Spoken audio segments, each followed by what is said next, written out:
So ayun mga boss, ulan masyado kagabi. Tinirik ako ng motor ko. Ayun, ayaw umandar. Pero ang ginawa ko, tinanggal ko itong ano niya. Itong socket niya dito sa ano sa panel niya. Kasi hindi din to umandar.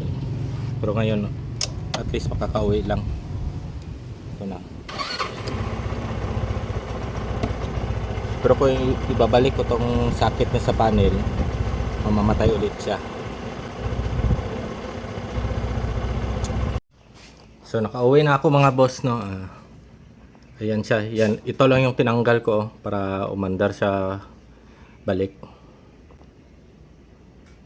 So ayun mga boss, kung nabasa ang panel nyo tapos hindi umandar, ganito lang gawin nyo, tanggalin nyo lang itong ano niya sa panel para makauwi lang kayo. So ito, titingnan ko pa ito kung anong nangyari nito kasi ayaw talaga umandar ito ito banda mga boss. So try ko itong tanggalin kung matatanggal ba siya.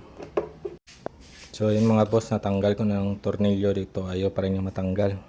So kinapa ko dito sa ilalim, meron pang dalawang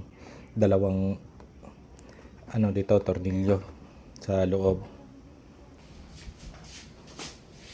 Hindi mo ito matatanggal kung hindi mo ito matatanggal, itong dalawang fairings dito magkabilaan. So ayun ang kamay ko mga paps. Sobrang hirap ikutin, wala kang pwersa. Mas madali na lang to kaysa sa ano, tanggalin mo to lahat ng fairings kasi madami nang tatanggalin, masyado nang matrabaho. Ito siya mga paps, natanggal ko ng dalawa. Okay, tatanggal na siya. Ito na. Grabe. Kaya pala hindi pa rin matanggal, may dalawang tornilyo pa dito. So itatry ko itong buksan kung anong nangyari nito. So ito mga boss, no, trinay ko na itong i-repair pero hindi talaga, hindi kaya. Umaandar naman siya kung ibabalik ko, pero may mga time talaga na babalik yung sakit niya. Hindi siya umandar. Minsan nawawala yung ilaw niya. Tapos hindi siya mag-start, kaya tatanggalin ko naman uli yung ano niya dito, yung socket. So ito talaga siguro may problema mga boss, no, kasi yung hindi ko pa ito binalik, so inabutan ako ng ulan. Kahit nabasa na yung sa loob niya, wala namang naging problema. So ito lang, pag ibinalik ko to, ayun, minsan umaandar siya, minsan hindi. Minsan nawawala yung ilaw.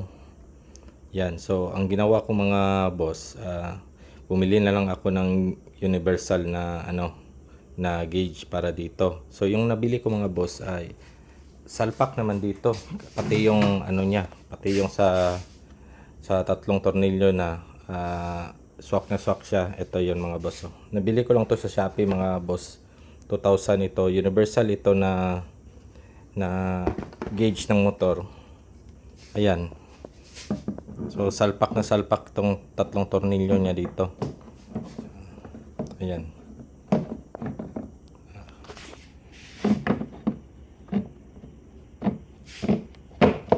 Yan. So wala talaga siyang gap, meron pa siyang yung parang niya, yung paa niya, para hindi siya masyadong lapat doon.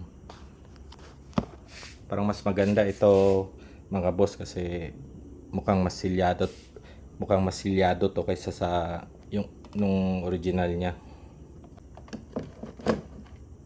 Magsing laki lang naman sila pero mas malaki yung niya, yung screen niya dito kaysa dito.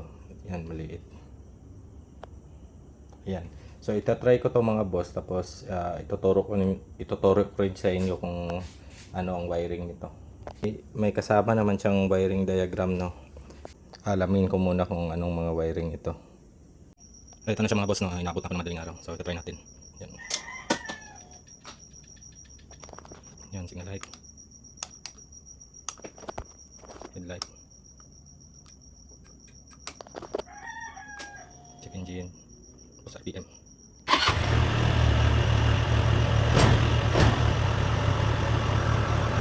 Hindi ko alam kung bakit hindi gumagana itong speed sensor ko. Baka may mali dito. Pero tama naman lahat yung wiring ko. Siguro iba ang signal na tinatapon dito sa speed sensor niya. So yun nga mga boss, no, hindi ko magawa yung speed sensor niya kasi sadly hindi pwede yung sa atin na speed sensor. Yung pwede sa kanya yung ganito klaseng speed sensor, which is orderin ko pa sa Shopee. So tingnan nyo na lang sa last video ang wiring nito mga boss. Ituturo ko rin kung saan i-connect yung mga wire nito papunta sa kulay ng wire ng motor natin. So ito na yung abang niya sa speed sensor niya. So hintayin ko na lang yung in-order ko sa Shopee. So ayan, na-fix ko na siya mga boss. Kaya naman gumamit ka lang ng number 10 na open range. Kaya naman tukutin lang dito sa likod, kapain mo lang. Kaysa naman baklasin mo pa ito lahat. So ito yung wiring diagram na kasama doon sa panel na binili natin mga boss. So ang black niya, ito yung positive niya para gumana siya. So ilagay mo sa motor natin sa black orange. Then yung sa natin fuel gauge. So sa kanya is blue white, sa ating motor is yellow white. Ayan, so ang sa battery niya is red, the same pa rin, red pa rin sa ating motor. Ito na yung RPM niya is red black. So lagay mo sa motor natin na wire is green brown. So yun lang mga boss.